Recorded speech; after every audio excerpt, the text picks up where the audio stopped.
Dans cet exemple, nous examinons quelle serait la vitesse d'un photoélectron dans cette situation si un faisceau de lumière d'une fréquence de 1.0 fois 10 à la 15 Hz percute le métal. Maintenant, nous avons dit 1.0 fois 10 à la 15 Hz, mais si on regarde ici, ce tableau ici, c'est basé sur 10 à la 14. Donc, 1.0 fois 10 à la 15, c'est la même chose comme déplacer le virgule ici, 1 place, et descendre ça de 1 place. Donc, 10 fois 10 à la 14 Hz, c'est la même chose comme 1.0 fois 10 à la 15. Donc, on peut identifier avec ça. Ce serait quoi l'énergie cinétique avec ceci? Ce serait à ce point-là qu'on cherche. Donc, la fréquence de seuil ici, juste là, ça c'est 5.0 fois 10 à la 14 Hz. Donc, c'est combien de... quelle haut la fréquence doit être avant que ça lance.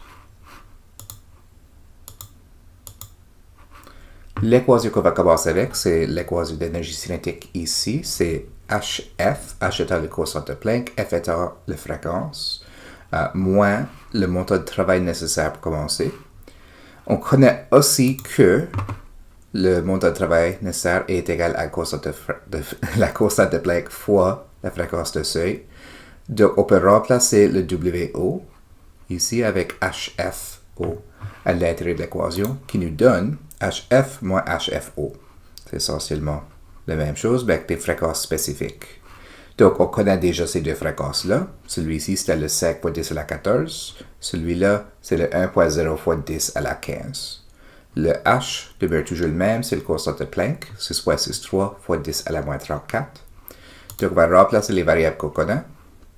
On va faire ce calcul ici. On trouve que l'énergie cinétique maximale, c'est 3.315 fois 10 à la moins 19 joules. Maintenant que nous avons trouvé le montant de joules, on peut utiliser l'équation de l'énergie cinétique pour trouver la vitesse. Donc, l'équation de l'énergie cinétique, c'est E égale 1,5 mv au carré. Dans ce cas, le masse, c'est le masse d'une photon ou d'un électron. Donc, c'est 9.11 fois 10 à la moins 31. La vitesse, c'est ce qu'on cherche. On connaît l'énergie. On vient justement de la calculer comme 3.315 fois 10 à la moins 19 joules. Donc, la seule chose qui nous reste à trouver, c'est le V. Le problème, c'est que le V doit être isolé.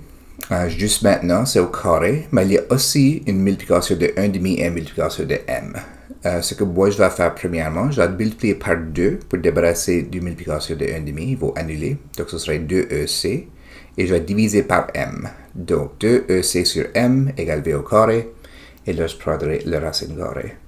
Ça va me donner V égale le racine carrée de 2EC sur M. Donc, on connaît que ça, l'énergie, serait 3.315 fois 10 à la moins 19 et que la masse, c'est constant pour les électrons, ce serait 9.11 fois 10 à la moins 31 kg. Je remplace ces variables-là et je fais ce calcul et je trouve que la vitesse, une fois que je fais le racine carré, serait 8.53 fois 10 à la 5 mètres par seconde.